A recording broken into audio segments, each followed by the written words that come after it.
Sixer Nation, what is good? Welcome on in to a nightly Sixers roundtable discussion.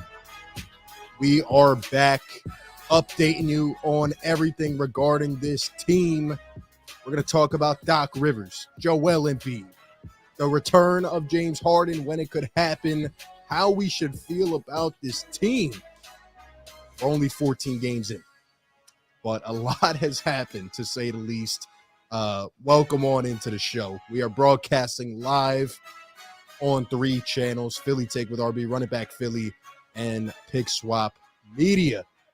Joined by my guys, man. It's been a long time, but we're back, and I'm excited to dive into it, man. DJ Eastwood, Run It Back Philly, Sean Barnard, Pick Swap Podcast. How you guys doing, man? How are we feeling tonight? Yeah, same old Sixers floating along. Feels like we're starting to get a little bit of a positive turn. So I guess I'm looking at it positive, but I'm ready to chat it up. Yeah, doing good, man. Doing good. The Sixers are back, so that's good. I was bored all summer, so at least I have basketball to watch. I've been I've been surprisingly underwhelmed so far, but it is what it is. Drama still brings the views, so we're still here. Dude, it's crazy, man. It's crazy. Another year back at it. It feels like the same old thing. Right now, the Sixers are 7-7, but we're gonna break it all down because it's not just like your normal team going 7-7. Like, I feel like there's been so many steps getting up to this point, and yet we are 1/4 of the season in. Like, it's just crazy. Philly sports are a never-ending cycle. It just never stops. But yeah, I appreciate you guys coming on. And once again, we're live on 3 channels. So hit the like button wherever you're watching and subscribe, because nonetheless, doesn't matter if other platforms are going down. It doesn't matter if people are freaking out on the internet. We will still be here delivering the content. So Sixer Nation, drop a comment in the chat. Let us know how you're feeling. One word. How are you feeling about this Sixers team right now? And yeah, I'm excited to get into it, man. One word. They only get one word to say how they're feeling. Only one word. Only one word right now. And then we'll dive into it more, man. But yeah, I guess we'll start by just talking about how we feel. Because I can tell you for sure, myself included, all of us on this panel, as we talked leading up to the season, we did not expect to start this way. I don't think anybody expected this. 7-7 right now. Sixers won the last 2 games. Joel Embiid went absolutely heroic mode and put up maybe the best game I've ever seen with my own 2 eyes. The Sixers squeaked out a win against the Jazz, and we won 2. We've had 4 days off, which is another weird thing just to add on. Yeah. Like why do we have 4 days off in a row? My mom texted me and asked me that. She was like, "Where are the Sixers at?" Yeah, 4 days in a row, like just in the beginning of the season. But then here we are, and Sixers have a tough game tomorrow night against the Milwaukee Bucks. Then they play the Timberwolves, and then the glamorous return of Ben Simmons and the Brooklyn Nets to the Wells Fargo to play the Sixers. So anyway, here we are. How are we feeling about the team, guys? Like, what, in your opinion, are you surprised about the start? Why are you surprised? And essentially, like where are you at? What is your state of mind regarding this team? Is it time to panic? Is it time to be patient? Where are we at? Sean, we'll go to you first.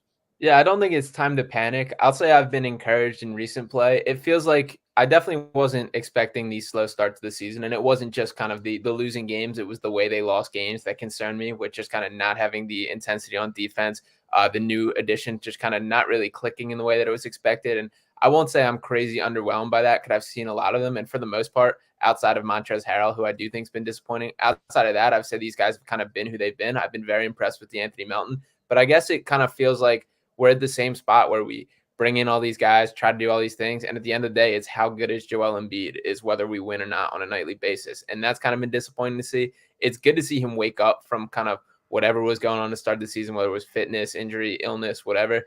Obviously, the biggest storyline, I think, is the Harden-Embiid relationship. We kind of saw the beginning of the season, Harden do his thing without Embiid not playing like himself. Then we see Embiid kind of doing his thing. And like you said, playing the best, I would say the best individual performance that I've ever seen from a player, just to purely win a game against the Utah Jazz, who are not supposed to be in this kind of competitive nature. So there's definitely some concerns, but I'm still taking it on the upswing. They've looked better these past couple of days. And I do think there's something positive about kind of Embiid finding his stride and then bringing Harden back in the mix for things to click.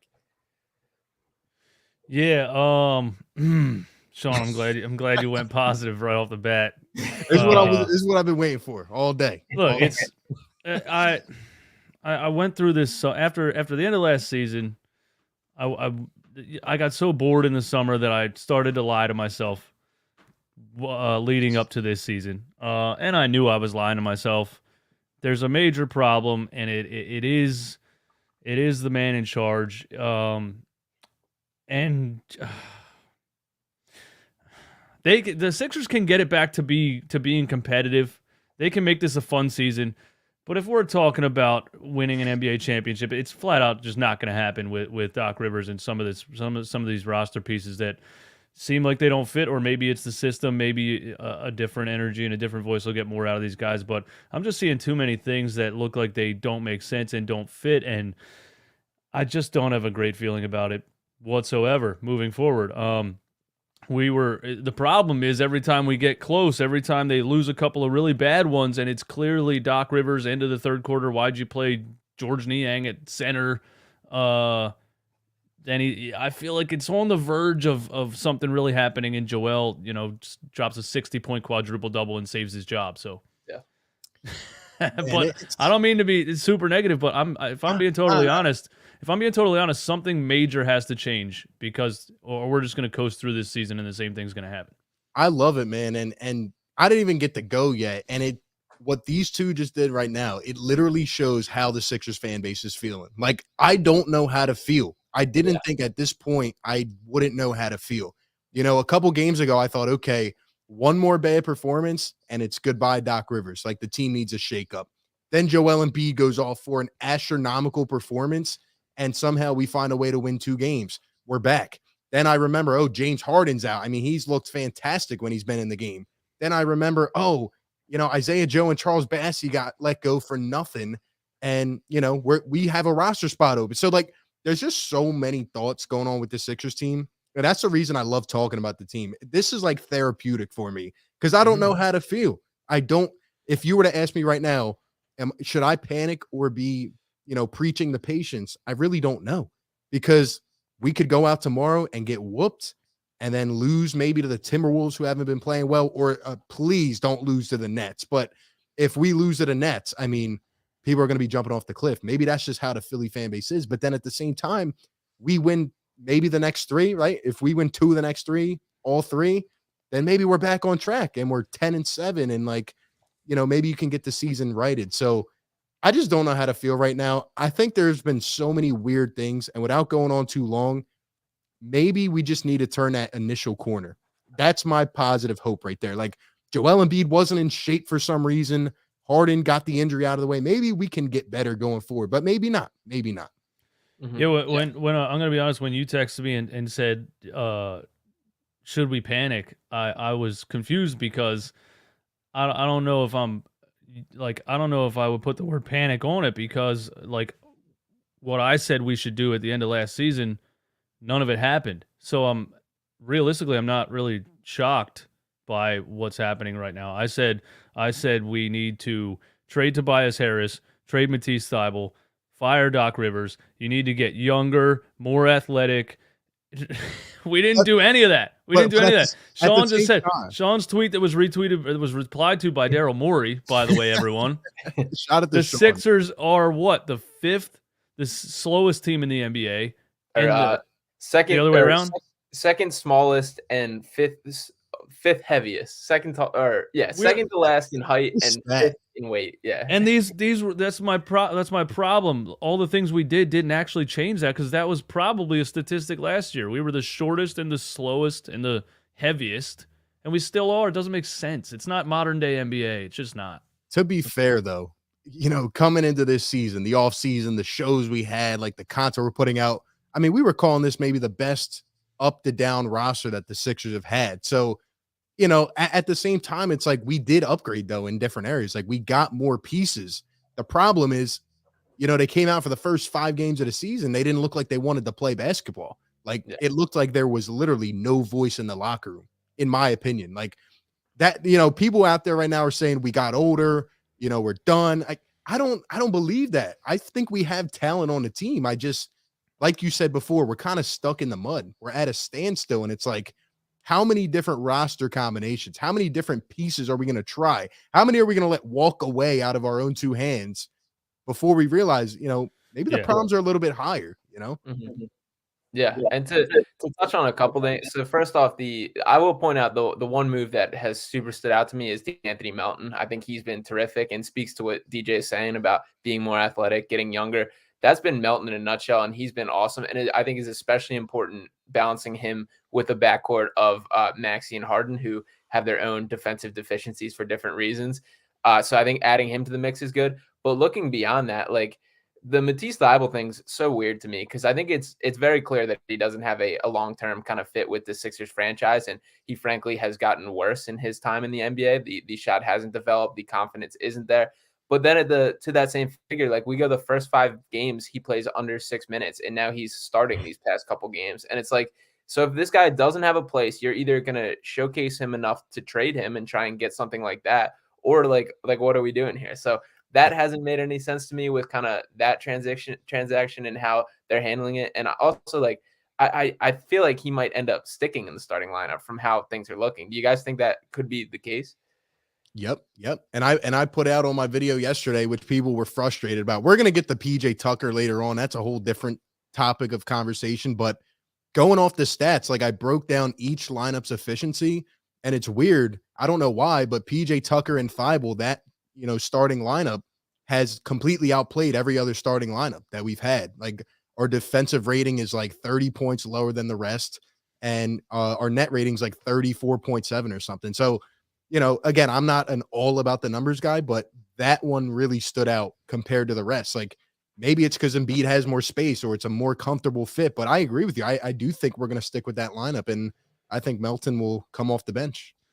Yeah, Matisse Thybulle has been so hard to gauge, and I imagine it's hard to gauge as a coach too because he's so impactful defensively, and then you see the other side of the court, and if you had if you had somebody just watching the defense and somebody watching the offense, the guy that's watching the offense would say, we can't play this guy. And the guy watching the defense would be like, we have to play this guy.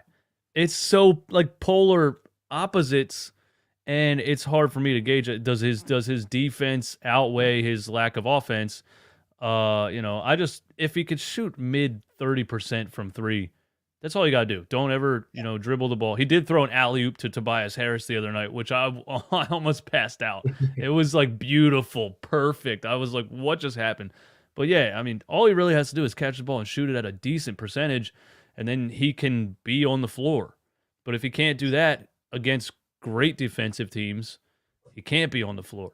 So it's tough. It's tough with Matisse Thybulle. You're 100% right. And my issue is that we've been having this conversation for way too long. We've had too many athletes, too many players.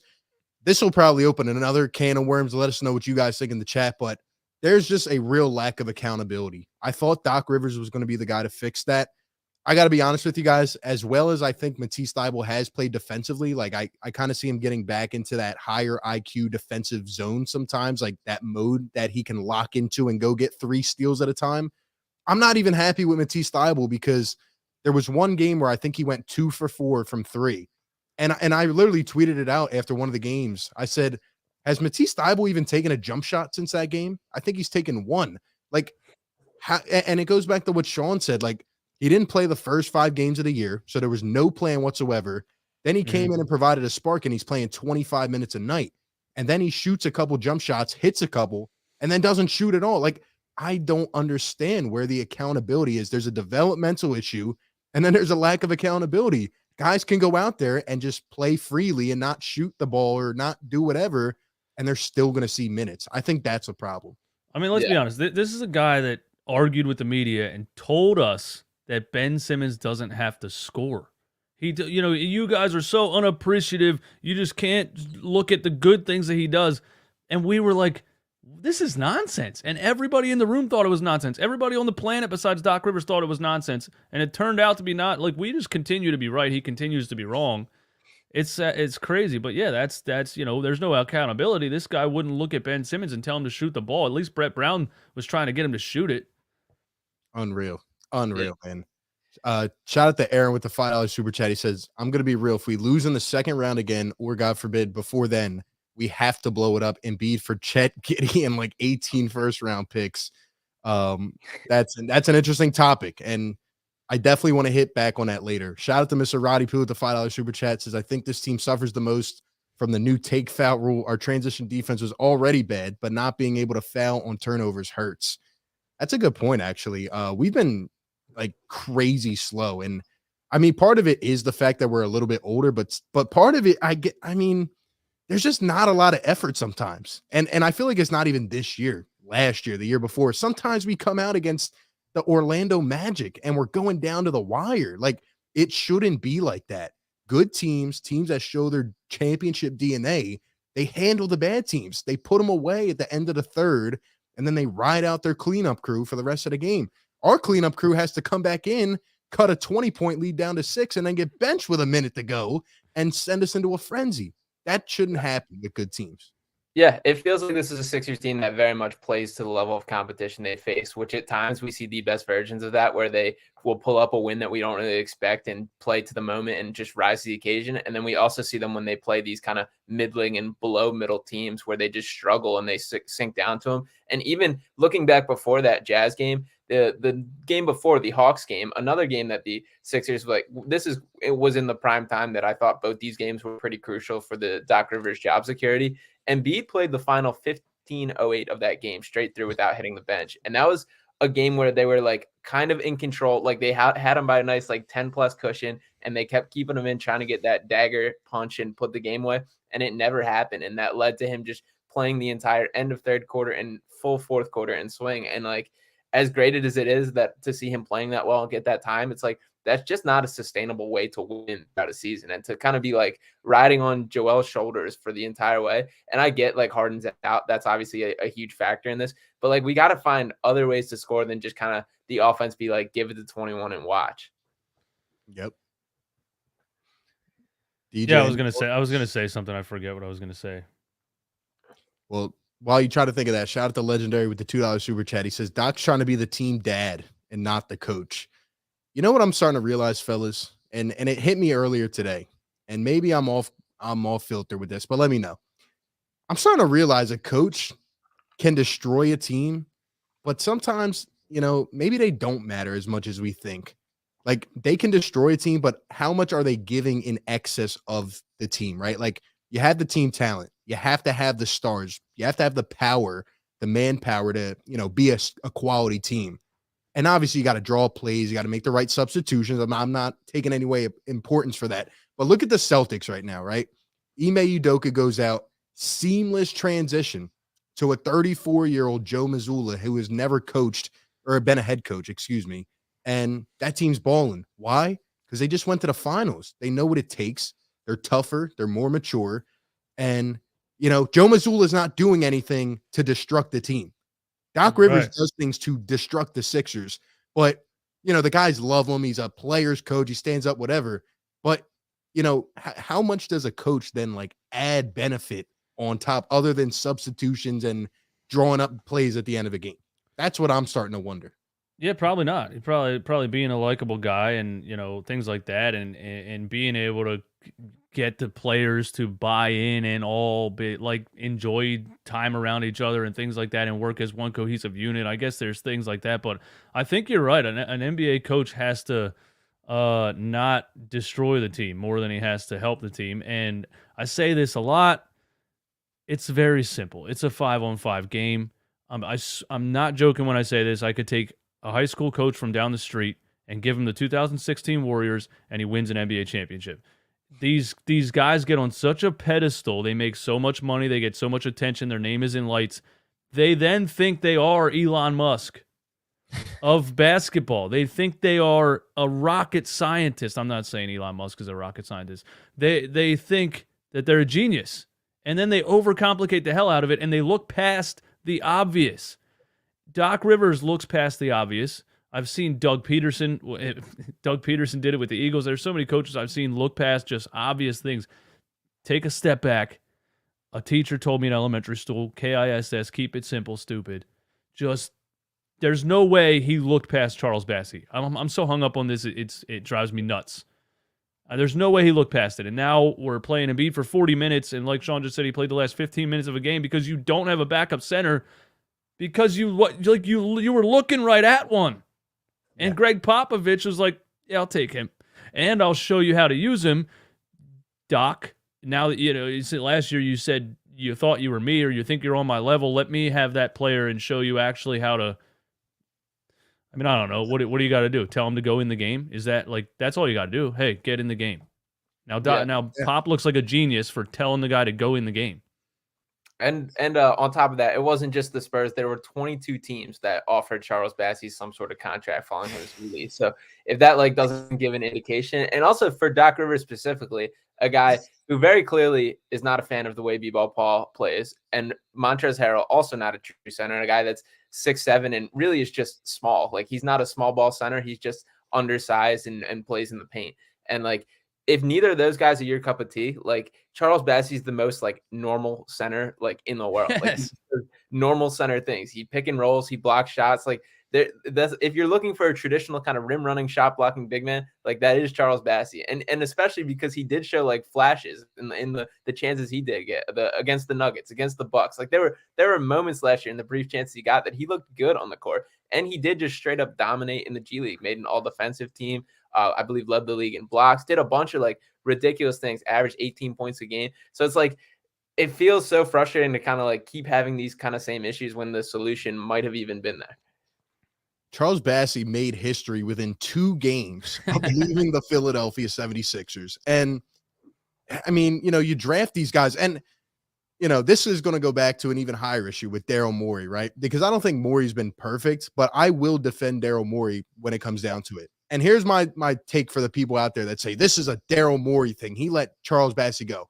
Do we not remember that Daryl Morey drafted Charles Bassey? He drafted Isaiah Joe. He drafted these guys and watches them get put. Why did he release them? Yeah, and at the beginning of the offseason, I remember we all made content about it. Daryl Morey was like, we're just going to go with the young centers. And, we don't want to sign anybody. And I know people complain about Montrezl Harrell. Here's the thing about Montrezl Harrell. When you have the option to get a $6 to $8 million player a year guy for a minimum because he just kind of fell into your lap, any smart GM is going to make that move. Now, that doesn't mean a coach has to play him. If he's not up to par, guess what? Bassey is the more ready player. Fine. You go with Charles Bassey. This is a Doc Rivers thing. I'm not trying to pin everything on Doc Rivers, right, but it just makes no sense. And another thing is these guys don't have any rhythm to them because Montrez plays for a couple games and then Paul Reed gets in for a couple games. Then you don't see him. How are these guys supposed to really get their feet under him? That's my take on it. Why do you think he was released though? Because Doc Rivers doesn't have the power to release a player, right? So how does it happen? How does Daryl Morey draft a player and make comments in the offseason that we're going to get younger or rely more on the young guys? What do you think happened in that dynamic? Does Doc Rivers have that much power that he was like, no, I'm not playing him? And Daryl was like, I guess I have to let go of this guy that I clearly knew was an NBA center. That's why I drafted him. My personal take on that is what happened is, first off, you don't usually see a team go into a season with an open roster spot. Why did we do that? We could have kept Isaiah Joe for some shooting. We could have kept Bassey as a, if we're not going to play him regularly, a spark plug, right? What I think happened is Doc Rivers said, there's going to be a lot of guys, that we want to go after, some vets, at November, December, January, February. And when that opportunity becomes available, we want to have an open roster spot to sign them. That's personally what I believe happened because it just doesn't make sense. I remember we were saying, who's going to be the last roster cut? Who's going to be Isaiah Joe, Charles Bassey, Trevelyan Queen? He gets rid of all of them. These are guys you drafted, and it's not even like you tried to receive any value. Like you just said, how many teams had interest in Charles Bassey? Isaiah Joe goes to the Thunder. He's winning a game in the fourth quarter. You can't tell me nobody saw no value in these guys. It just doesn't make sense. So then what's Daryl Morey doing? He's sitting back and letting Doc ruin all of the things that he's trying to do. It just doesn't make sense at all. And that's where I am faulting Daryl Morey, because I think he needs to, without saying it a better way, like you kind of need to just step up and take your reign here and say, I got these guys. Like, we are going to do it this way. Like, they are the better players. When Doc went on that Paul Reed victory tour, that was my breaking point. That was it. You kind of demoralized a young player that just had a really good game going into the playoffs. That was the last game of the season. Like, Daryl Morey at some point, that's where I'm having an issue with him at this point. He needs to step up and say, I went out and got more talent for this team. Either we utilize them or something has to change. By the way, Sean, before you go real quick, this happened in 2011 with the Boston Celtics. Danny Ainge, Doc Rivers. And Danny Ainge said, okay, you know what? You're out of here. And he traded him to the Orlando Magic, one of the only coaches to ever be traded in the NBA, Doc Rivers. Doc's been traded twice, too, right? He was traded to the Clippers, too, wasn't he? No, I think he was fired from Orlando and hired by the Clippers. Or he was traded to the Clippers by Ball. I forget. Yeah, I don't know. You might be right. And Sean, before you go, just one more quick thing, just because I thought about it just now. Like, what are we doing with Jaden Springer? He's been back and forth from the Sixers to the G League about 8 times now. He goes every single day. Jaden Springer's been recalled. Jaden Springer's been optioned to the G League. Like, what are we doing there? That's another first-round pick that will not play. And, we could chalk it up for whatever reason, but I just think it's gotten to the point where if you are not of a certain age or of a certain experience, you're just not a Doc Rivers guy. Much. And Bassie showed potential, right? The game against Jokic, Giannis. Doesn't matter. That has to change too. That's like Joe Paterno at Penn State. Like, that has to change. The fifth year guy would get on the field and you knew the sophomore was the better player and he just did not care and nobody was changing his mind. That has to change. You got Luka Doncic playing professional basketball at 16 years old. This you don't have to be 35 years old to play professional basketball. It's ridiculous. Yeah, older does not mean better all the time. Probably most of the time not, to be honest, when looking at like this team specifically and what's needed. And like when you're kind of looking at the course of development around the NBA, you look at like teams like the Warriors. Like, I'm not saying like Jaden Springer is ready by any means. I definitely don't think he is. I think he's like needs time, but you can still kind of put something on his plate. Like, look at how the Warriors do it with guys like Kuminga and Moody. They come in, they say, like, you have one job here. Wiseman, even, who I don't even think is an NBA player, and they still continue to find ways to give him time to at least try and development. Like, for Springer specifically, maybe it's like your job here is just to guard this guy. Like, come in here, play 5 minutes, just try the NBA level, get seasoned a little bit, get some experience. Let's get you progressing towards becoming a guy that we can utilize. And there's stuff like that. It feels like it's like all or nothing with Doc. Like, you're either a rotation player or you can't cut it at all. And that shouldn't necessarily be the case. Like, the Warriors were going 11, 12 deep in the playoffs last year, which is like unheard of. But they're rotating these guys in and just saying, like, just do this one thing. And when you get good at that, then you add more and build off that. And the Sixers have guys that are capable of that. With Paul Reed, too, like, it's taken every like media member, fan, everybody smashing the table, like pounding for that to happen, for him to actually get a chance last year. And that like Paul Reed victory tour thing, I really do believe that was Doc Rivers. Like, here, go look at him. Like, he's not ready. I want you guys to see how not ready he is. And he goes and scores like 25 and 10 in his like one extended minute chance. So, and for the Doc Rivers and Paul Reed thing specifically, I really think the root of that is like Doc being dug in his corner of the first time he looked at Paul Reed, he decided he cannot play NBA basketball. Like, he's not my guy, not a guy that can do it. And Paul Reed, to his credit, still a guy that has a lot to work on and is far from a polished product. But like we said, like, he's not going to get better just sitting on the bench. And Paul Reed has improved to some extent. But I think Doc's so dug in, like, I want to be right rather than like pulling this, that it hurts the team at times. So I don't know. There has to just be more done on a more fluent path to development than there is right now. You know what I don't understand, and going to that point, like, it was funny because I was live streaming a little baseline jumper and he airball coming out of the game. Did not play the rest of the game. I think you're cutting in and out. At least on my end, you're cutting in and out. Yeah. Can you guys hear me? I didn't hear anything you said. All right, sorry. What I was saying is it was funny because I was live streaming a game and Paul Reed airballed a jump shot from the baseline. And I said, right then and there, I was joking around kind of, but I said, he's coming out. He's not playing. And Doc Rivers pulled him and did not play him the rest of the game.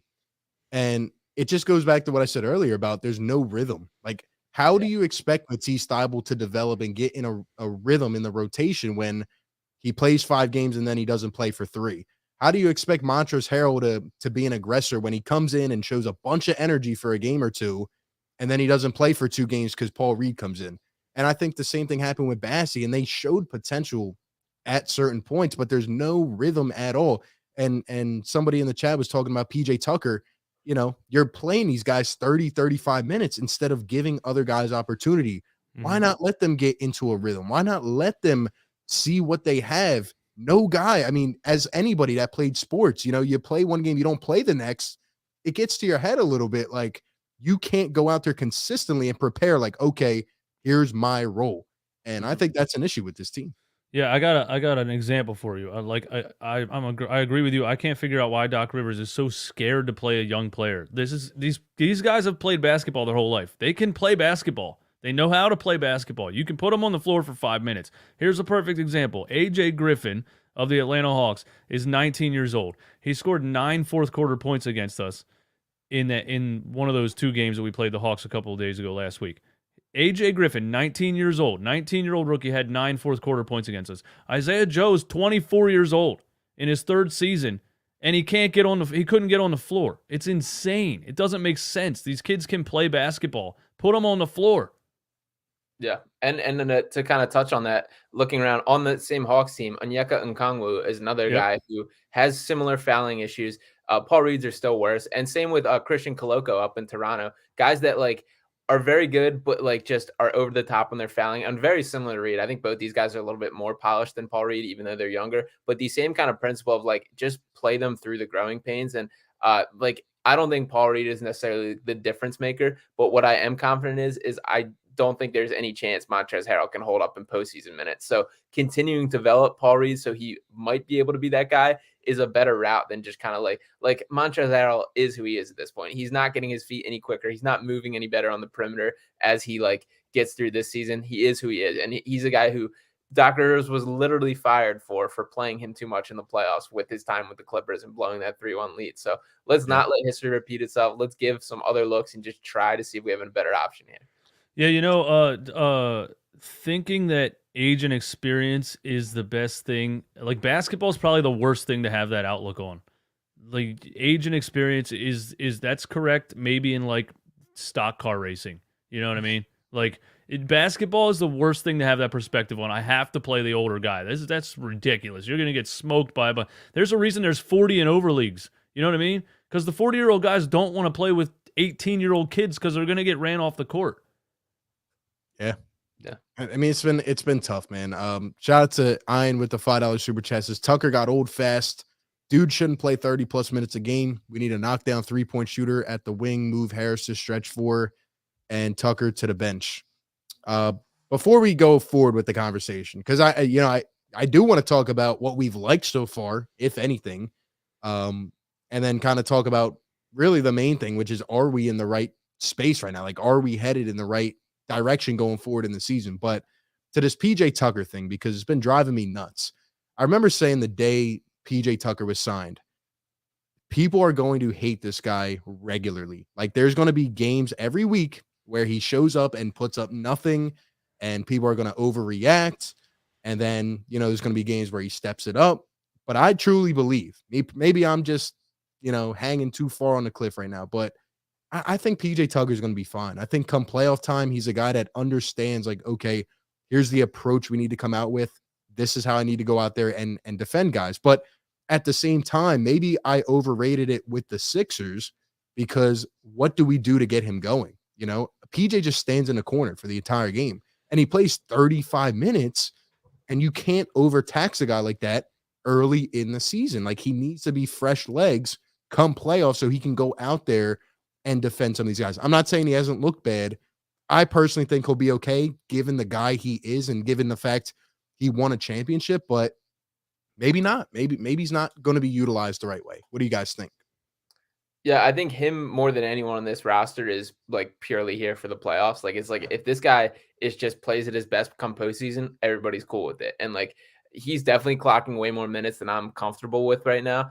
I'll say I haven't been unsatisfied from his role. a lot of what he does good is like setting off ball screens, creating threes in the corner. He's very good at that kind of baseline. They've had a couple sets where they run him setting a screen on the opposite block to get Joel position in a post up, which look good. So there's little things that he definitely does do well. He hasn't shot it at quite the rate that I've expected, but his numbers percentage wise have been pretty solid. The biggest concern for me with PJ, and this is more of a Sixers roster construction thing than PJ specifically, but essentially their wing defense is like, if PJ Tucker can't guard them, then like nobody can. And like that, I get Matisse is like a spark guy that can kind of do it. But as far as like a 1v1 situation, like PJ Tucker, as great as he is and as versatile he is, because he still is one of the more versatile defenders around the wing. Like we're putting him up against 7'2" Kristaps Porzingis. We're putting up against Giannis, Jason Tatum. It's like, we just can't be asking that from this guy on a night in and night out basis, especially, and we're in November right now. So I think there needs to be some sort of other layer of just wing defense and a guy maybe quicker laterally, more athletic and just bigger, because he's still just 6'5" and he tries and plays big, but like you still just can't make up for size. So I don't know. I've had a mixed bag with Tucker overall. Yeah, look, I either need to stop podcasting until Doc Rivers is gone or change the entire name of my YouTube channel and podcast to the Fire Doc Rivers Podcast, because the answer to every single question it is, man. It is Doc Rivers, bro. And with PJ Tucker, it's all about matchups. And like Sean just said, I wanted to touch on that. You can't put him out there against Kristaps Porzingis. Are you kidding me? The guy's almost an entire foot taller than him. Do you know how crazy that is in the NBA? 7'3" versus 6'5", and he left him out there the whole fourth quarter. Dude dropped 31 points with his eyes closed. He was just shooting little floaters from 6 feet out. It's crazy. And you know, yeah, I think it's all about matchups with PJ Tucker. It's all about how he's used. And yeah, then on the offensive side of the ball, it doesn't seem like there's really a plan for it. But like, what is he really supposed to do offensively anyway? I feel like only against us when he played for Miami was he randomly doing like hook shots and floaters, and all of a sudden PJ Tucker was like a 3-level scorer. And then, you know, we probably predicted it. He puts on a Sixers jersey, and it's like this guy's on Space Jam that lost all their powers. All of a sudden, he's back down to just being a corner 3-point shooter who shoots like half a three per game. I don't know. I'm just at the point where the energy needs to change, the voice needs to change. I think we're going to see a whole lot of. You're going to see a coach that can get more out of all of these guys. That's where I'm at with it. The coach is not getting enough out of these players. I agree. And to PJ Tucker, you know, what you just described, that's what he is. He's a corner 3 type of guy. Like, and I feel personally when James Harden was playing, he was getting a lot more open looks. Yeah. And that's a whole nother issue I have with the Sixers offense, not to just keep piling these on, but you know, at one point we had Tyrese Maxey out there looking like a spot up shooter. And now, you know, when James Harden goes out, Tyrese Maxey, to me, isn't ready to be the facilitator, the main guy to set teammates up. Like, he's not there yet. He can score at will, and he can do that, but not for an entire game. And that's, to me, is where the coach needs to come in and kind of establish a better game plan instead of having Joel Embiid catch the ball at the top of the arc and trying to create offense. Like, that's what I feel like the last 2 games we did. We got back to Joel getting his butt down in a post, feeding him the ball and letting him create and letting guys space out. But before that, when we were going, you know, off on Doc Rivers, it was a lot of Joel trying to create offense because Tyrese isn't ready to be that guy. And, you know, that messes a guy like PJ up, like just the whole flow of the offense. It just doesn't make sense. But it's another issue I have. And maybe, do we have enough, you know, playmaking on this team? Like, maybe that's another issue we have. I don't know, but maybe we just need James Harden back. Yeah, well, we definitely do. And my bad, DJ. No, go ahead, man. Go ahead. But first off, from Maxey, I do think this is an important stretch from like a long-term, like just planning his future kind of situation, whether he can be a guy that can full out run an offense or if he's just best as a scorer. And that's okay. Like, he can succeed that way. Obviously, his stature at 6'2", you would kind of expect him to be a floor general point guard. I don't think that's who he is. I think he's a guy who's going to be at his best scoring the basketball always. And that's fine. He's still a very useful player, but that's important to know kind of moving forward as we construct that roster. He's never going to be a guy that's like ready to run it. But I do think there's an issue as a whole with this roster of just a lack of playmakers, like a lack of ball handlers. Like, we're talking about, when even coming up to the season, we talked about how there needs to constantly be Maxey or Harden on the floor to handle the ball. You take away one of those very important guys, Harden, who's the only natural playmaker on this roster, and it's kind of just doesn't look as pretty. Like D'Anthony Melton can kind of do it, but he's definitely not his best when trying to create for others. He can handle the ball, but he's definitely not like a exquisite passer by any means. Same with Shake Milton. Shake Milton is a guy who can kind of handle the ball, but isn't a guy that's a playmaker. So you look beyond Harden, and there really isn't a guy to run the offense outside of really. It's ending up being Embiid doing it. I agree. We've been saying that same thing since the Brett Brown era. That's what I'm struggling with. Like, it's just consistent with this team every year. I was screaming, "Where are the guards?" Like, people, that was like a legendary, quote that I had like 3 years ago when I first started YouTube. I was screaming, "Where are the guards?" And it still kind of feels like that. I think Maxey can develop into a point guard. The game against the Atlanta Hawks when he had 9 assists, he had 26 points and 9 assists. That like shocked the hell out of me because the night before, I think it was a back-to-back, I don't remember, but the night before or 2 nights before, I just got done saying Tyrese Maxey's clearly a 2-guard and he needs James Harden on the floor. He's a shooting guard, he's a shooting guard, he's a shooting guard. In the very next game, he looked like a point guard and he was running pick and rolls with Joel. Joel was popping to the corner and rolling to the basket. He was throwing alley-oops to him. He was throwing lobs to Tobias Harris, I think. 26 points and 9 assists, and he was running the entire offense from the top. And I was shocked by it, and then I didn't really see it the next 2 games. So the inconsistencies also are all over the place, and that has to do with who. There's so much inconsistency. I mean, it's nuts. Shout out to Andy with the $5 super chat. Says this team needs a Boris Diaw, no playmakers over 6'5" on this team. Yeah, we're lacking playmaking, and these guys just laid it out. To that point, though, about Tyrese, it's very weird. It's very weird how some games we see a heavy dose of Maxey and Embiid pick and roll. It seems like they can run it comfortably. Then the next game, Embiid's trying to create too much from the top of the arc. And then other games, it's like sometimes to me, it feels like we just throw it against the wall and see what sticks, like early in a game. I remember talking to you guys before the season. What will the identity be? How will we establish our offense? And when James Harden comes back, I expect Harden to be lethal and cutthroat and, find open looks for teammates and score and all that stuff. But I'm starting to wonder, like, are there too many touches to go around for the personnel on this team? Because we didn't even mention Tobias Harris. And it's weird. Tobias is having an efficient year. He's shooting the ball well. But does a Tobias Harris fit with the team? And it's something we talked about for a long time because he also needs the ball in his hands. And Tyrese Maxey needs the ball in his hands sometimes. And Harden needs the ball in his hands. And then Embiid needs a heavy dose of the ball in his hands. So at this point, like, how do we mesh all of that together? And to me, I think a coach can kind of work out some of the kinks there, but maybe like Sean said, it's also a roster construction issue. And, Tobias, we need him to rebound the ball heavily. We need him to do other things. We need Tucker to get scrappy in there. Everything just hasn't clicked together. And I'm starting to really think like, maybe we will see something happen with this roster. Maybe it is Tobias Harris while his value increases a little bit or whatever, but it just hasn't looked natural to me. There's no flow.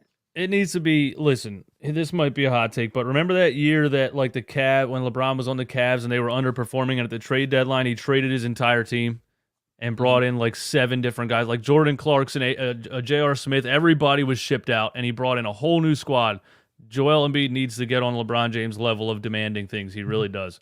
Because if this team is underwhelming by the trade deadline, they need a line change. They need to ship out anybody with value and change the whole thing up. Because, I feel like I've seen some of these guys for 20 years. I was just watching some young Ben Simmons highlights just because I can't figure out how he fell off this hard. I mean, I know why. He's a mental case and it's sad, but I saw like highlights with Furkan Korkmaz and Matisse Thybulle. I'm like, what? That guy was on the team back then? How long have we been watching this? When are these things going to change? When are we going to shake it up? Yeah, I'll touch on the Tobias stuff real quick. I'll give him a little credit before I kind of critique him here.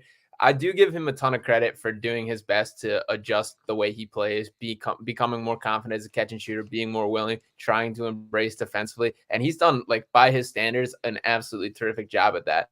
But with that being said, like, at his core, he's just not the player the Sixers need for the role that they're asking of him. And he's not a guy who's at his best as a catch and shoot guy. Like, he's a guy that if Tobias Harris just plays the way he wants to play basketball, he's getting in the post, he's doing some deep two turnarounds, he's doing his thing, dribbling the ball 10 times before he shoots it. And like we just can't have that. And I give him credit for taking that out of his game. But like, what this Sixers team is missing is pretty much at the position he plays. And like, we need a wing that can defend, be athletic, go coast to coast, pick up a team's primary scoring option, and just add a little bit offensively, have a little creation. And like, that's just not Tobias. So as much as like this is the highest paid player on the team this year, Tobias Harris is still making the most money out of everyone on this team.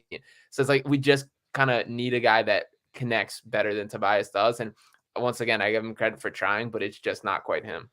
Yeah, at that position, you know, like with PJ Tucker, it's kind of redundant. Like, both of those guys are both almost the same position, or what they're trying to do on the court in between everyone else.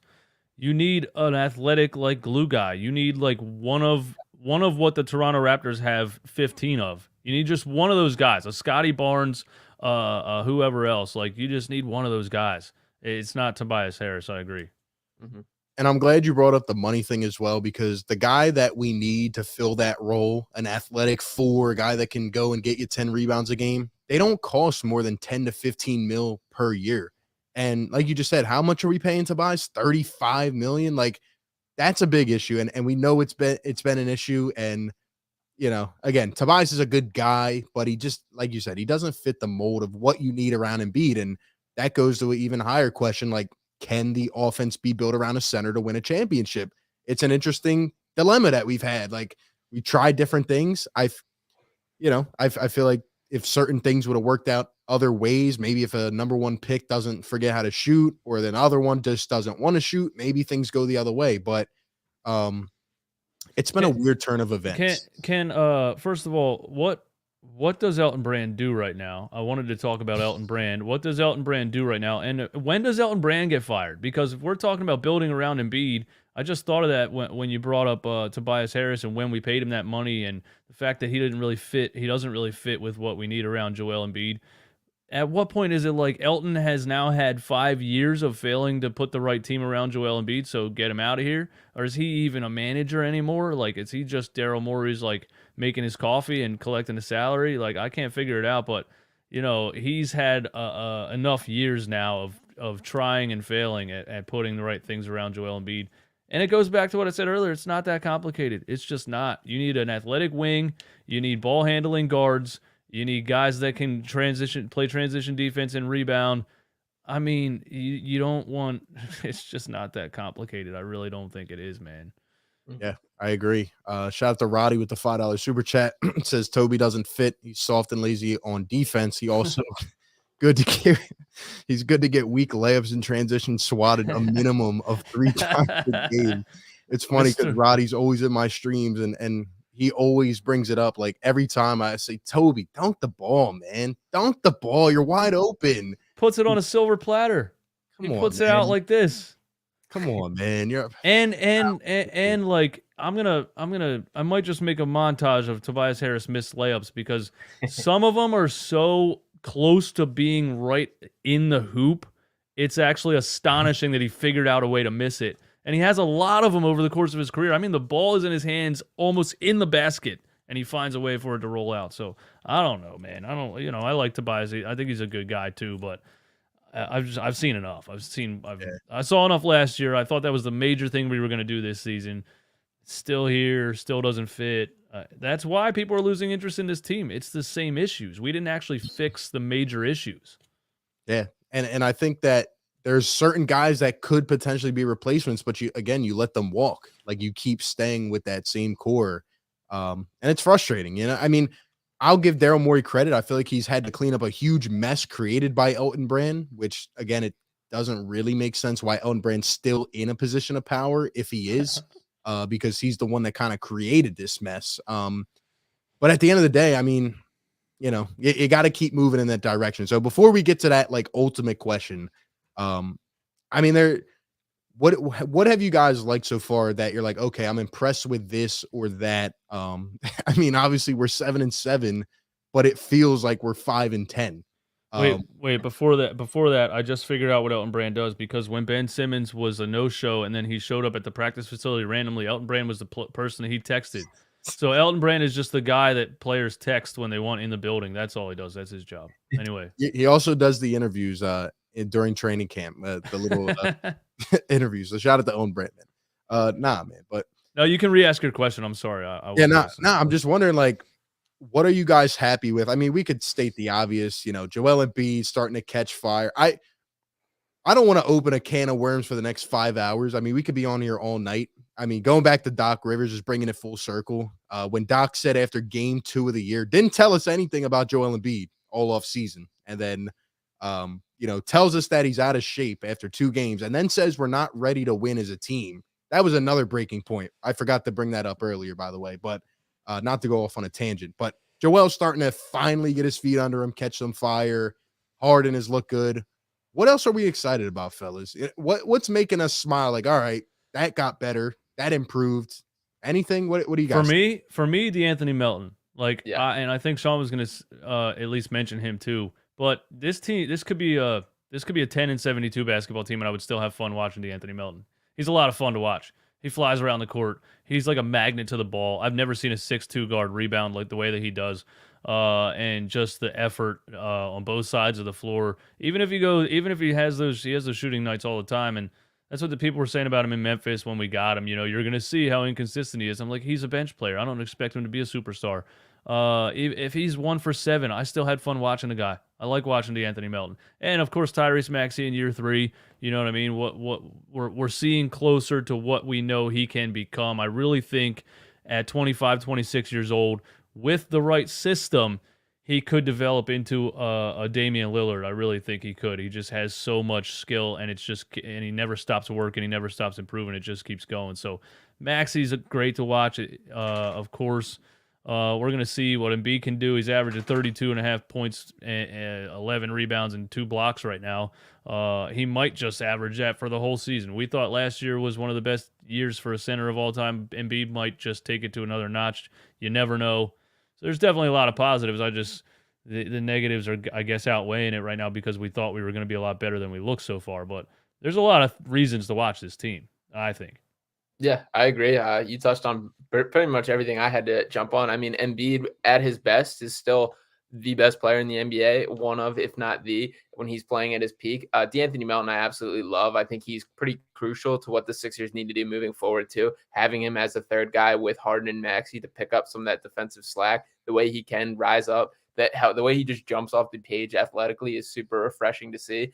And Maxey, the way he continues to take strides is huge. Like, he's still shooting over 40% from 3 on nearly double the volume as last year. He's improving. He just looks more controlled and more confident in the way he played, which is awesome. And as far as long-term hope for this team, obviously we're hoping for the championship window open right now to be contending for it this year. But I think there's still a world where Maxey hits his prime and Embiid can still be a valuable player, taking a little bit of a step back, putting more of a focus on defense, being a guy that controls the boards, and having other guys kind of run the show. So I do think there's kind of things you can string together for a long, successful tenure, which I think is a positive takeaway.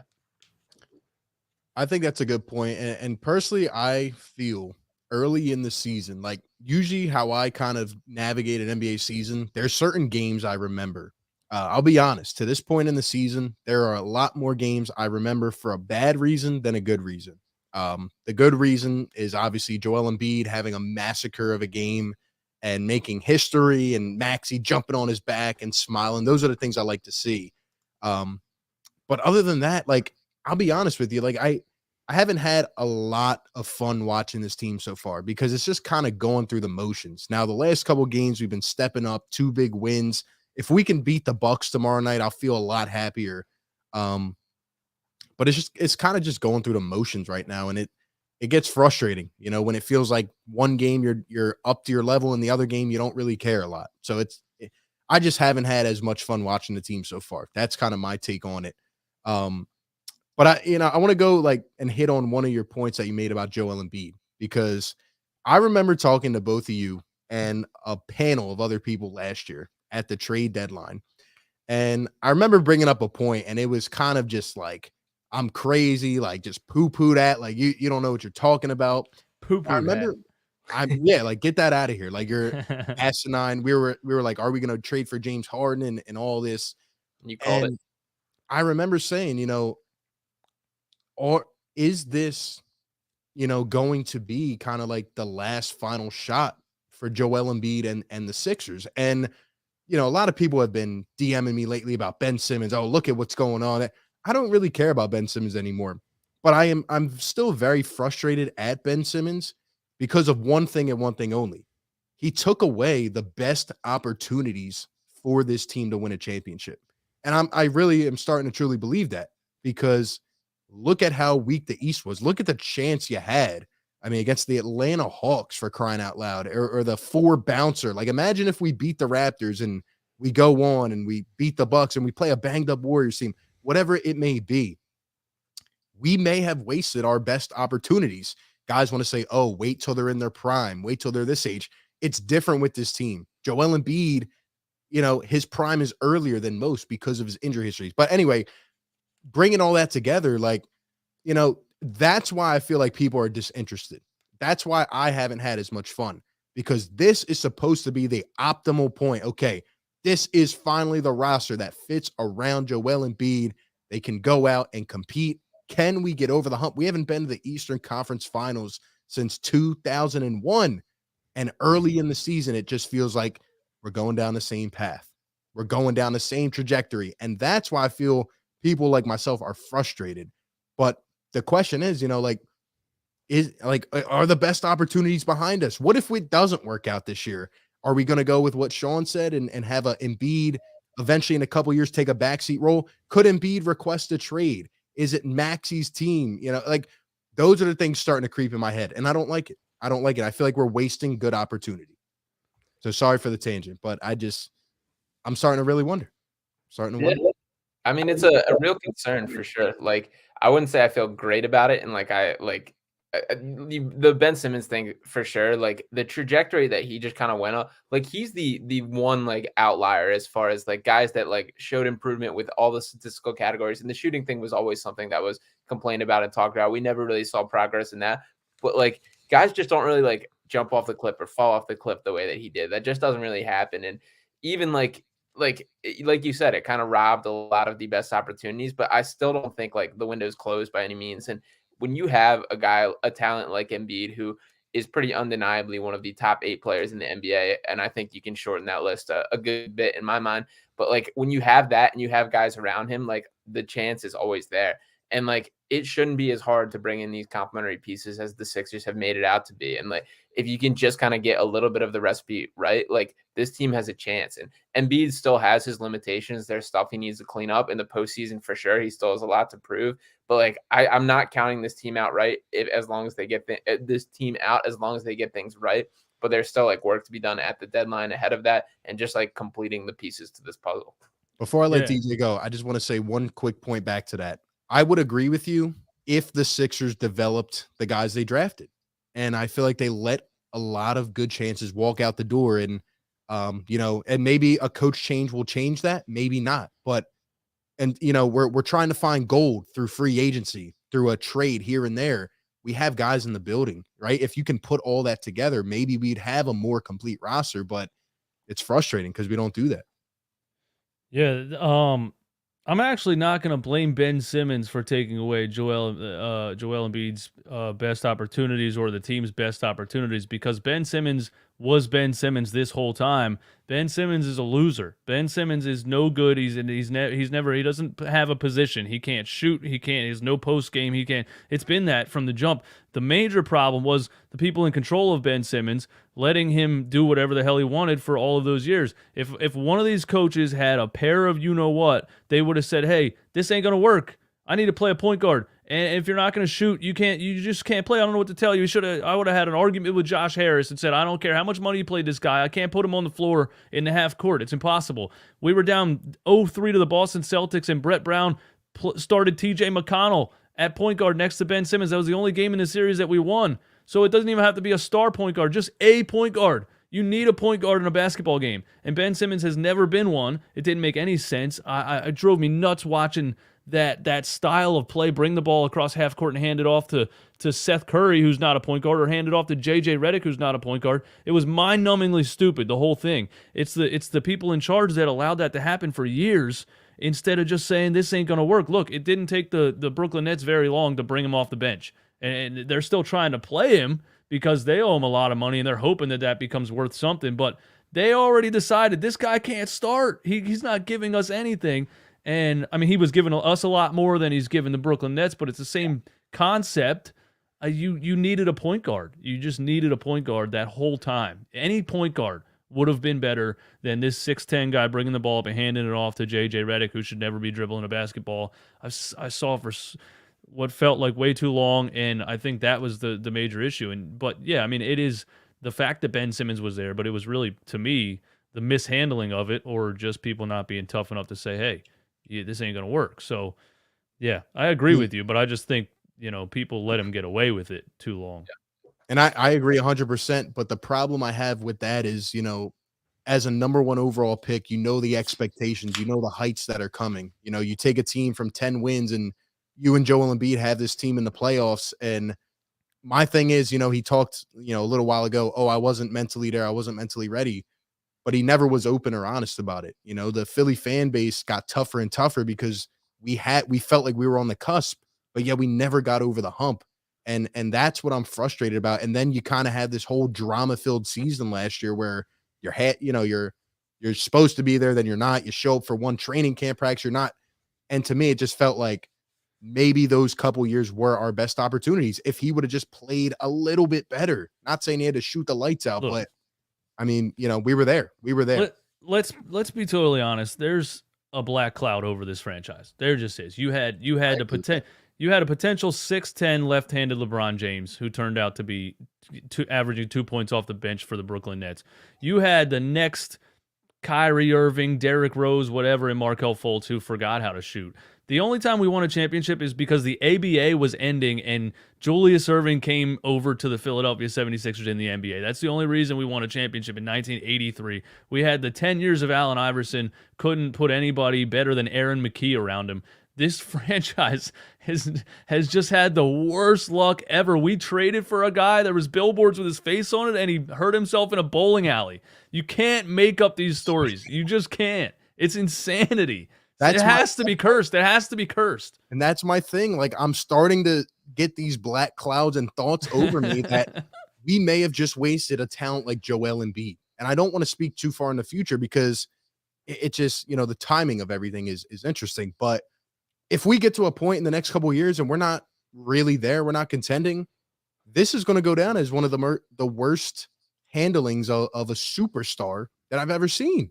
Like, there's no reason you can't get to the Eastern Conference Finals with Joel Embiid. Think about that. How many times have we been to the second round? We have the coach that's known for blowing the most second-round leads, and we can't get to the Eastern Conference Finals? Not even the finals, the Eastern Conference Finals with Joel Embiid. That's frustrating. That's crazy, man.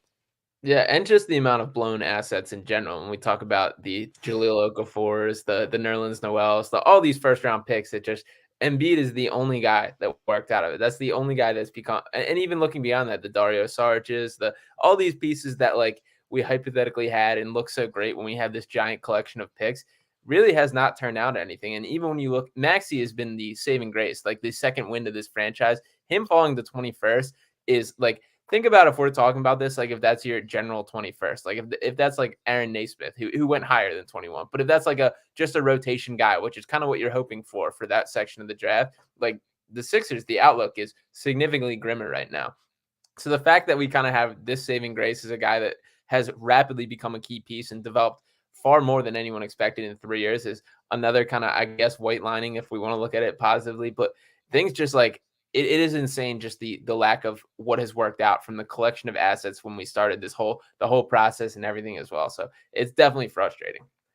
Yeah, because most teams, draft a Joel, they stink for 1 year.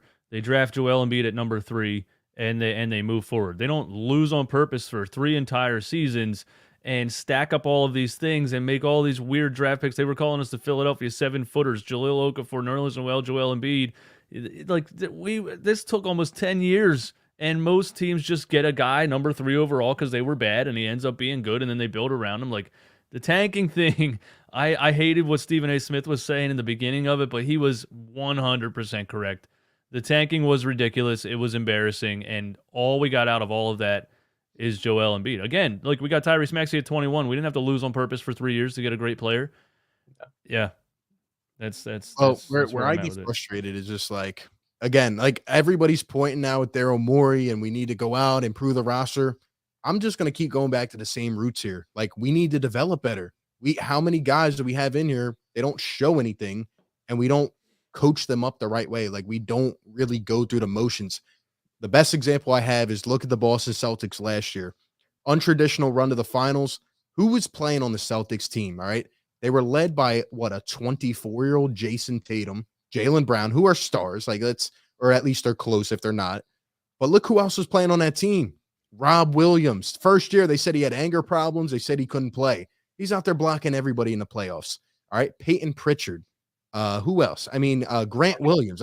How many guys did they draft in the last couple years? And even Tatum and Jaylen Brown weren't that far back. All of their team was drafted. How about the team they were playing? The Warriors. They drafted all of them. They developed them. And, you know, at this point, maybe we don't need to sign anybody. Maybe we need to develop Charles Bassey, Isaiah Joe, and Jaden Springer and Matisse Thybulle, and we'd have a superstar team. We have a team that can get one game away from the Eastern Conference Finals, and that's without developing almost everybody. Yeah, the answer to all of that is Daryl Morey needs to grow a pair. That's the answer. Clearly, Doc Rivers is bullying Daryl Morey. There's no way around it. Like, he's drafting players, Doc isn't playing them, and then he gets bullied into releasing the guy. I mean, it's crazy. It's crazy. He needs to grow a pair. I just tweeted him. I said, we decided that Doc Rivers is bullying you around, and you need to grow a pair. So I just tweeted that at Daryl Morey. Maybe he'll reply to me. He probably won't. Well, everybody in the chat saying that we're like making them up depressed and upset. Look, I'm sorry, man. I want to see this team be great. Like, how do you expect everybody to go year by year? And this will probably take us to our last topic, which is the ultimate question. Are the Sixers headed in the right direction? How, like, it feels like we're kind of on the same track every year. No, people do that all the time. They say, "Oh, you're so doom and gloom. You're being so negative." To the people that say that in the chat, is this a championship team to you? What you watched so far this season, do you think we can beat the Bucks or the Celtics and get to the NBA Finals with this team? The answer to that is no. There's no way you do. So we're just being honest up here. What are we supposed to say? And it's frustrating. It's frustrating because we literally watch this team every day. We try to cover them, and we want to see them take that next step. But it feels like we're kind of in purgatory. But shout out to Jordan with a $2 super chat. Says, what are your thoughts on the KD to Philly noise? Quick thing here. Me personally, I don't see a way that it would happen. I actually put a trade out yesterday. I said the Thunder should trade for KD because they have a million gazillion draft picks. SGA is a monster. Chet, Giddey, that would be a squad. There's no way the Brooklyn Nets do business with us. And we won the trade. We fleeced them. And if they did business with us again, they might sell that franchise. I'm not even kidding. Yeah, I don't see it happening. The lack of draft picks the Sixers had, the first round pick we can trade is 2029. Like, the Nets are super depleted in assets. And I think somehow, like, I just don't see KD getting traded yet. I think, like, he's going to kind of go down with the ship at least a little further. And, like, they're just not overcoming the lack of draft picks. Like, Maxey's a great starting point and a terrific kind of trade piece if that was the hypothetical. But I also, like, we've had enough go wrong with this franchise already that I would just feel like dirty trying to have Kevin Durant be the guy to, like, save it grace. Like, this is a guy who's already kind of destroyed things in Brooklyn. And, like, I get the talent. He's obviously one of the best players ever, but I just don't see it working out or finding a real route for us to get him. You know what I find fun about the Brooklyn Nets right now? Their issues right now, their lack of talent, is Kevin Durant's fault. People don't realize that. Kevin Durant and Kyrie Irving wanted James Harden on that team. If they would have not done the James Harden trade, are you kidding me? Jarrett Allen and everybody else that was on that squad, Karis LeVert, Jarrett Allen, that was all. If they kept all that depth and just Kyrie Irving and Kevin Durant, they would have been a great team. I mean, Kyrie would have eventually done something that got him suspended or whatever. But yeah, Kevin Durant's the reason they gave up 5 first-round picks and a pick swap and all those players for James Harden, and now he's complaining that he doesn't have anybody. In fact, I actually thought the Nets were a pretty fun team, even though we whooped them in the playoffs. You know, when they had D'Lo and Jared Allen, and like you said, LeVert, Dinwiddie, like they were actually a pretty interesting team on the come up. And if you remember, Kenny Atkinson, he literally quit because he said, "I don't want to coach Katie and Kyrie," and man, he was a genius for that. Yeah. But yeah, that's actually been one of my best parts of the season is watching the demise of the Nets, and we all predicted it. Like, we literally sat up here day by day and said it was going to happen, while everybody tried to paint them out to be contenders. So at least we're better than Brooklyn right now. Yeah, that's like if I lose my job and become homeless, and then I just go like look at other people that are more homeless than me. You know, it makes me feel a little bit better. I mean, it's been an interesting start. It's been an interesting turn of events. I'll tell you that. Aaron with the $5 super chat says, at least Brett developed players. McConnell or Milton. Shake got better every year until we hired Doc, and now he's garbage. That's another guy, though. That's another example. You know, Furkan comes in the other night and he sparks and, you know, starts going off. But the thing is, if Furkan didn't get injured, he would now start seeing about 15 to 20 minutes per game for the next 6 until he slumped his way out of it. Shake Milton gets a couple games, then where does he go? There's no rhythm. There's no rhyme or reason. And the best way I've been able to describe Doc Rivers this year is a lack of situational awareness. The games that I was talking about that stand out bad to me, what happened in those games? Takes out Paul Reed with 6 steals and 2 blocks. When we needed a defender, when the Knicks were down 12 with 4 minutes to go, there was no way they were coming back. They were talking about firing their coach after the game, and Doc Rivers let him back in because he took the only paint defender off the floor. The other game, the bench comes in. They cut the lead 20-6. And I'm like, okay, maybe we can find a way to win. Like, they deserve to stay in. But it's textbook Doc Rivers. Like, he goes to the same game plan every single game. Starters come back in at 6:30. The bench cuts the lead. Well, I'm going to take him out and put him back in with 30 seconds to go. He doesn't know how to read a situation. It makes no sense. And that's been the Achilles heel in the playoffs. I mean, it just happens time and time. The Atlanta Hawks playoff series, and we were at Game 5. RB, we were at Game 5, right? The one that we needed a spark from. We needed something from a guard, and Shake Milton gave us that in Game 5 against the Atlanta Hawks in the playoffs. Game 2. And then Maxey had a game too where he kind of went off coming off the bench, I think. And then Game 7, Game 6 that was, and then Game 7, Doc Rivers said, "Yeah, nice Game 6, buddy, but we're going with George Hill." And you know what's funny about that? I heard an interview that came out the following year, and Doc Rivers went up to Tyrese Maxey after Game 6 that night and said to him, "You are going to win us a playoff game next year." That's what he said to Tyrese Maxey. not Game 7, not 2 days from now. Not Game 7 where we're going to play you 9 minutes or 10 minutes, whatever it was. You're going to win a playoff game for us next year. Back to what Sean said earlier, I think if Maxey played in that series like full time, even with Ben Simmons, you know, just absolutely losing it, I still think we win the series. Like, oh yeah, that little bit of an adjustment, seeing the hot hand, seeing, you know, Paul Reed with 6 steals and 2 blocks, just let's let him stay in a little bit and win this game for us. Those little things never come up for us. It's frustrating. It's frustrating, man. That's been the book on Doc Rivers is he has his script, he creates his script, and that's what you're getting in the game, pretty much regardless of what goes down. And I think another, I guess, silver lining of this Harden absence is it's forced him to be a little more creative, try some new things, and see what sticks. And there's obviously been some things not great in this. And real quick to the point on Shake Milton, don't forget Doc coming here. His opening quote with Shake Milton was that the NBA has not caught up to Shake Milton yet. And don't forget, like, that was the Shake Milton dropping 37 against the Clippers as Doc was the coach of that. And that was the version of him he had in his head. But that's just unfortunately not the version of Shake Milton that is the true player. And I certainly wish it was. I wish that was a guy in the Sixers rotation, but it's really not. So I guess, I don't know. It's been very frustrating. I hope there's fixes, and it's rough to be kind of looking at the picture right now. It's been tough. We're gonna get James Harden back, you know, and maybe it'll look like those first couple games, James Harden games. You know, we'll see. And that's perfectly fine. And so getting to the final ultimate question, are the Sixers, based on everything we talked about, shout out to everybody in the chat, let us know right now. Are the Sixers headed in the right direction?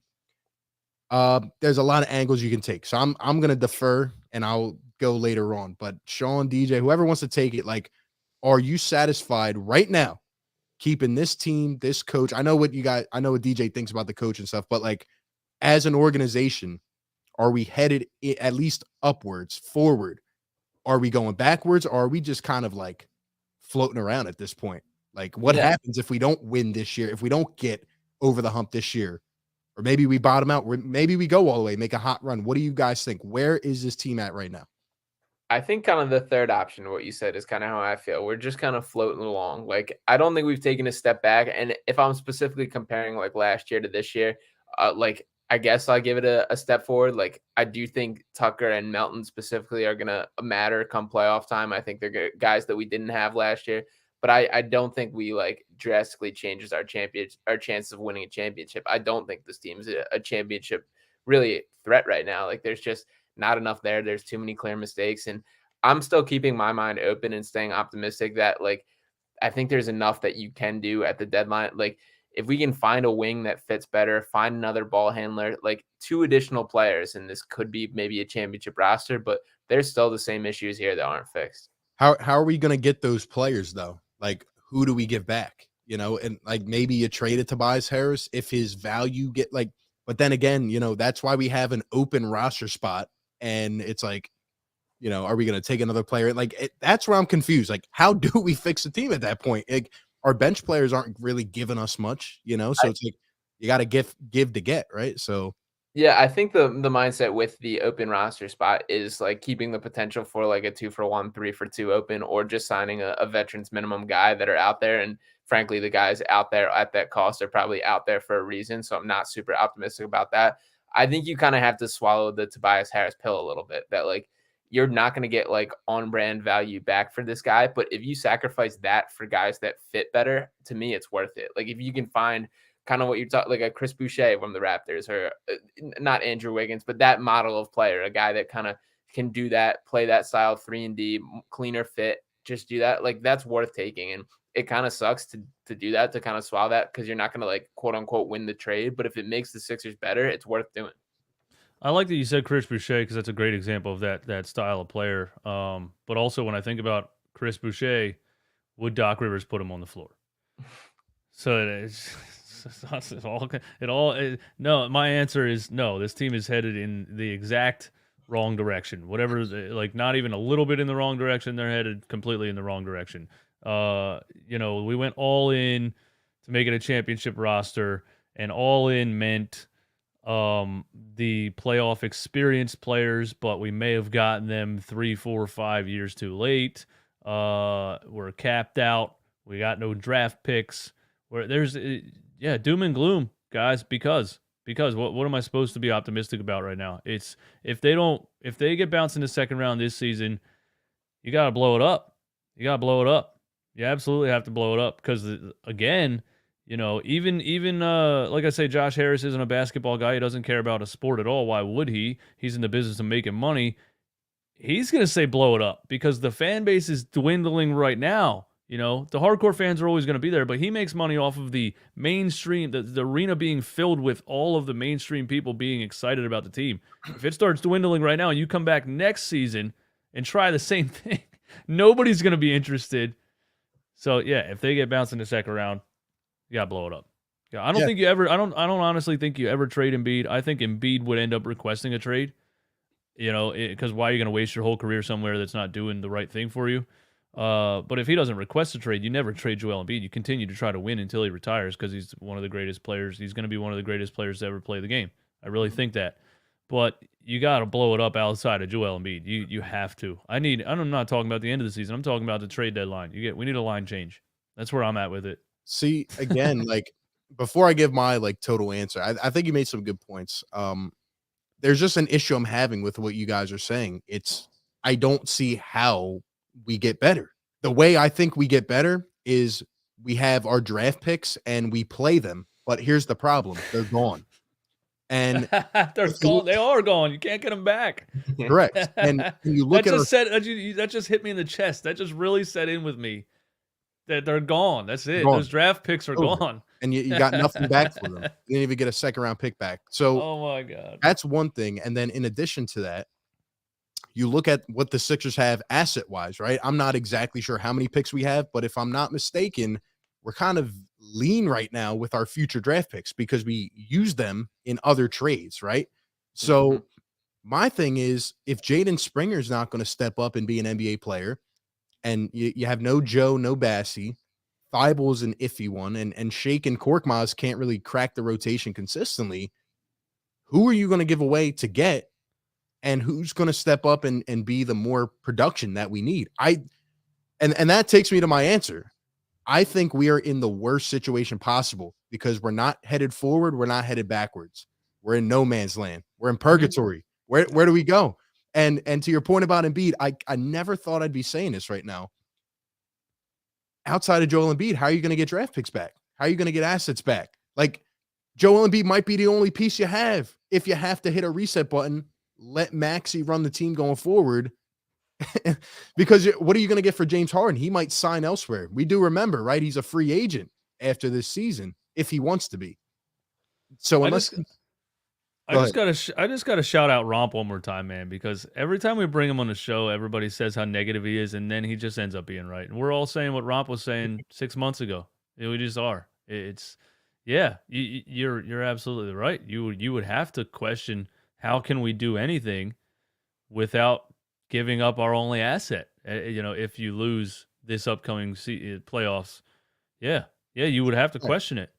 Like you can trade the rest of the guys for pennies on the dollar. You can get rid of them all, get whatever back. And okay, you'll have some cap space, I guess. But, I mean, we're not like a win-ready team at that point. Like, you have to get the right fits as well and the right value players. And I'm just having a tough time seeing how we do that unless we develop guys. But then again, we don't draft, I guess, particularly well. We have Elton Brand having his thumbprint on the draft picks. And then the guys we draft, we send them to the G League for 2 years, or we give them a chance in summer league. They play well, and then we don't play them. And maybe we need a new coach at that point. I think being in this situation is the worst. It's not like you can go full tank and get a number 1, number 2 pick and like a Wembanyama or a Scoot Henderson, but you also you're at the same threshold. So unless you're getting over that threshold, you're just kind of in that same zone, you're just floating around that same bubble. And we've been doing that for years and years. And it's a tough thing to think about. I don't think it would happen because I think there's egos involved too. And people that have been in charge for a while now, ahead of the coach, ahead of the president of basketball operations, they're not going to admit that the process was a major failure, because trading Embiid would be them totally admitting none of this worked. And they're just never going to admit that. And it would get to the point where we'd be the New York Knicks fans screaming, screaming to James Dolan to sell the team. Like, that's what it would get to. It would get to the point where we're chanting "sell the team" to Josh Harris, holding up signs and things like that. And then it would. I really think he wouldn't bow down. He wouldn't give in and admit that this was a failure. And it might get to that point. It might get a lot worse, actually, than it already is. It might get to that point. I think I'm mostly frustrated because I thought, okay, even if it doesn't work out this year and you have to blow it up, fine. We're going to give it our best shot. We're going to finally put the roster together and go to war. But right now, if, the Sixers can pick it up over the next 10, 20 games, they can look like a formidable team. And I'm at the point where I'm like, does regular season even matter with Doc Rivers at this point? We've been a 1 seed. We need to see it in the playoffs. But then again, going back to thinking about Doc Rivers, he choked a 28 and an 18-point lead against the Atlanta Hawks, who were a good journey team. What are we expecting in the playoffs? It's frustrating. Step one, you got to get him out of here. Look, there's young athletes all over the NBA. Just saying the name Knicks, I just thought of Jericho Sims. Would Doc Rivers play Jericho Sims ever? No, he wouldn't. The guy's out here dunking from the foul line. There's young athletes all over the place. This coach is not allowing it to be seen through, and that's step one. You got to try getting him out of here before anything else.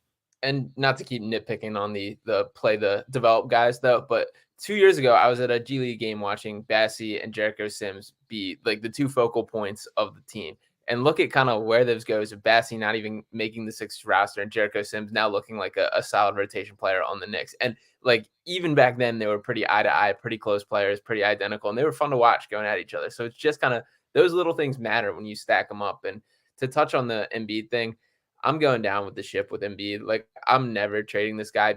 And he goes beyond like just on the court. Like, I think he's that good that if as long as he's locked in and cares, like, you're never going to be that bad of a team that you're like, you're going to have a chance every single night as long as he is on the team.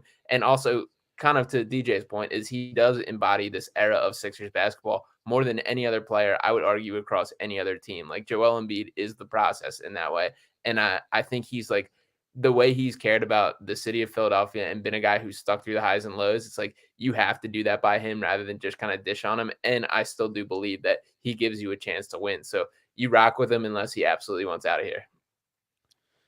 Yeah, remember his rookie season? He only played 3 months, I think. But in that January, we had not a great roster around him. We thought Dario Saric was great, but that's just because we went through the process and it was the whatever.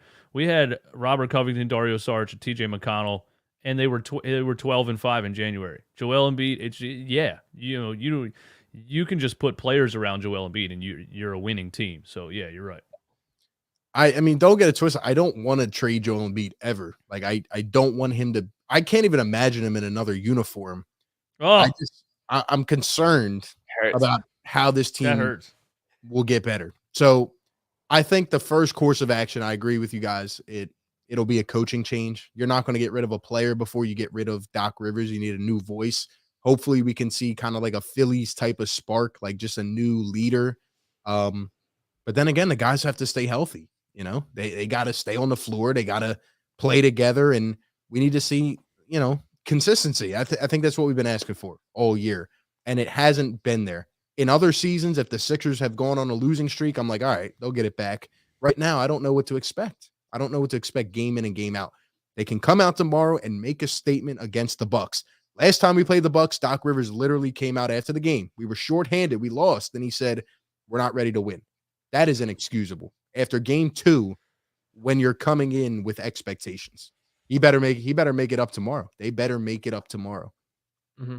And I still am not like, they have a chance to pick it up and increase my confidence in this team. Like, there's once Harden returns, like I touched on it earlier, but I think there's something important about, like, Embiid wasn't himself to start the season. He now is that version of himself. It's now bringing Harden to this mix. Let's see what these guys look like together when they're both at their best, because we haven't really seen that yet. We saw Harden kind of be the damaged version of himself last year, which was still a step forward from the guard play that we've seen in the past with Embiid. Now him looking closer to his peak. Not that I expect him to ever be that MVP level, but just looking healthy, having a little burst, a little creation ability. Embiid's never had a guy like that. So let's see what that actually can do in the playoffs and when the postseason locks in. And there's still holes. There's still things that need to be fixed. But when Embiid and Harden are locked in, like, this team should have a chance every single night. So I'm going to keep like that as my glimmer of hope, I guess. I would say prepare yourself for Montrezl Harrell guarding Giannis at the end of the third quarter tomorrow. I actually could see a situation where Paul Reed comes in and accumulates a little bit of energy and then gets pulled. But yeah, you guys in the chat are right. You need a coaching change before anything else. I agree, Sean. I think Harden coming back, Harden can get the best out of a lot of players on the floor, just the way that he runs the game and just how much of a genius he is with the ball in his hands. Just a coaching change could really do a lot for this roster, and then maybe we wouldn't be looking at this roster and thinking it as bad as it is. I really think we need a new voice and a different change of just energy, man. And I don't know what they're waiting for. I really don't. I know for one thing, we're not going anywhere with Doc Rivers. I know that for a fact. I know exactly what they're waiting for, because when you look at the Phillies, right, they had Joe Girardi, the guy that had won World Series, but again, wasn't really him. They're waiting for it to go head dive into the ground. And I feel like it actually almost got to that point. Yeah, but then Joel Embiid resurrected it with a historical performance. But now, again, like, if we were to lose 2 of the next 3, or we get embarrassed, say, by Brooklyn on Tuesday, like, the chatter's going to start. Because let's not forget, not just Sixers fans now, but the national media, who has, influence in terms of, like, just spewing a lot of things out there. They were saying all offseason, this team's going to be in the championship. This team's going to be. And if we're, 500, 500. We're getting near the All-Star break, 500. I mean, they're going to wait for this thing to go whoop, and then for a stretch of games where everybody's not playing at all. And then, hopefully that'll be the point where they say, boom. It's going to get there. It's going to get there sooner than later because, like I said the other night, if Joel Embiid doesn't have a 70-point quadruple double, we lose to the Jazz. He's not going to have 59, 11, 7 and 7 every game. So it's going to happen. I don't want to say I'm rooting against the 76ers, but I kind of am right now. I really kind of am. Something as well. They will not fire him until James Harden returns. You know why? Because that's going to give him a little pass. James Harden's not here. He's out. So what? Yeah, and I feel like it's been that way, for a couple years now. Oh, well, Ben Simmons kind of bottomed out. Oh, well, Joel Embiid was out for 2 games of the Heat series. So, what were we supposed to do? I feel like that's been the mindset. And there's always some other reason as well. Yeah, no, I think that's the case too. There's always been a fall guy kind of outside Doc. Like the Simmons caught the brunt of the blame for that Hawks series. The Heat banged up Embiid, that hurt. So more than anybody, I think the pressure is on Doc.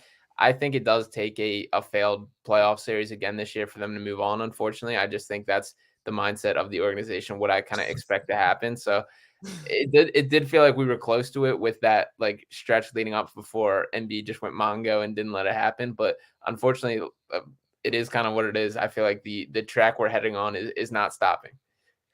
Well, I might go outside the arena with my Fire Glenn t-shirts when that happens, and just at least make it 10 grand selling t-shirts. The only hope we have now is Sean, who now has the ear of Daryl Morey on Twitter. If you guys didn't see, he literally replied to Sean and knows who he is. So that's our only hope. Sean discussing. It's because he has a check mark, which he did not pay $8 for, right, Sean? Sean had the check mark before you could buy it, so it's real. Exactly. Almost a year now, so whatever. Exactly. But the tweet he replied to was more or less calling these Sixers short and fat too. So I was kind of surprised by it as well. Yeah, I didn't understand his joke. So for those that didn't see it, Sean tweeted the statistics on the Sixers having say it again, Sean. What was it? Second shortest team and 5th heaviest team.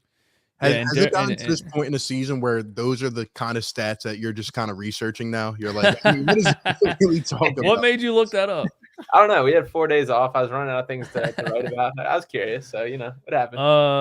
And Daryl Morey, for everyone who didn't see, Daryl Morey replies to that tweet and made a joke and said girth for the win, and like made a joke about how we have the slowest, shortest team in the NBA. And I was like, bro, this isn't funny. This is you that gave us this.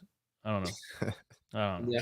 Unreal, man. Sean's our only hope. But hey, shout out to everybody for coming through. It's been an hour and a half. And again, like I said to start off the show, this is really good therapy for me. Because sometimes I'm going about my day and I'm like, why are the Sixers like so just in a flux right now? And they're not fun, but they're not boring. Like they're just in the middle, So coming on and talking about these things and realizing that it's not crazy to think at this point, like it's very nice. And I'm sure the people out there feel the same way.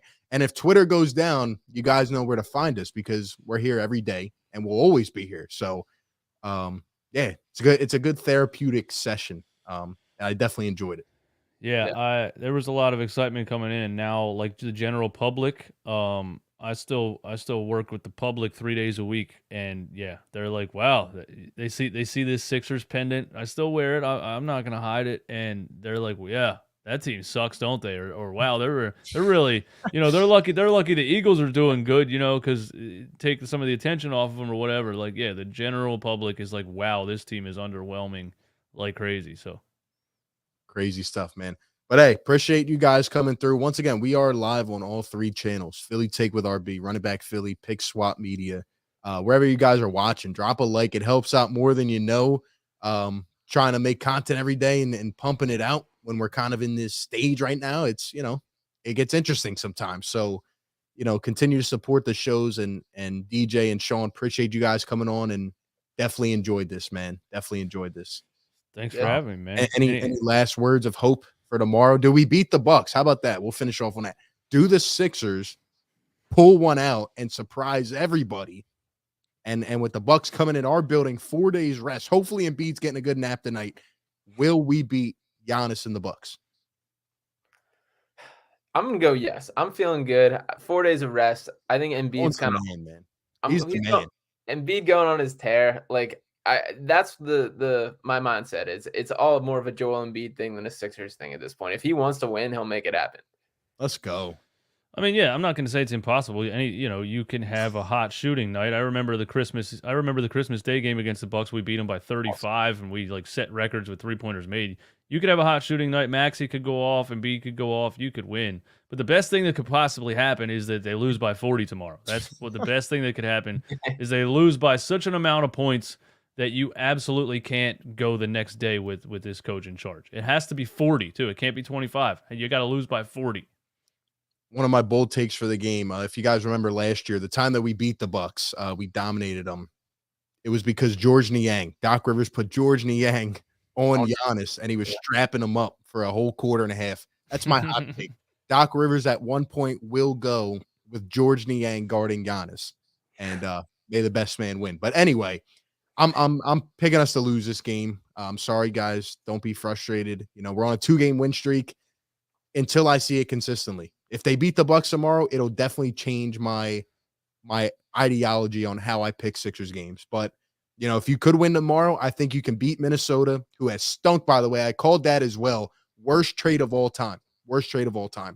Followed by another terrible trade with the Nets. So, hey, you can get this thing back on track, or you can come out tomorrow and show we're not that team against the Bucks. Make it competitive. But I want to ask you guys a question real quick because in the chat just made me think of this because he said Doc is unfireable. Unfortunately, what do you guys think about that? Do you think he's unfireable? I know they owe him $25 million or whatever it is.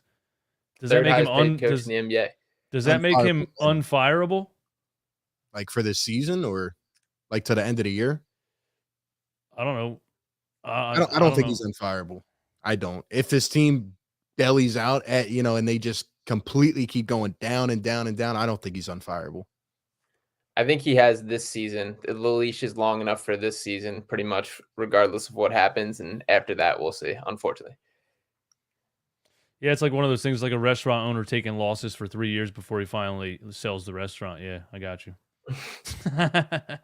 I mean, based off if the fan base gets loud enough, there's no way. Like if we were to keep losing and like looking inconsistent and looking like we don't care, I think you would have to make a change at some point based off the expectations of this team.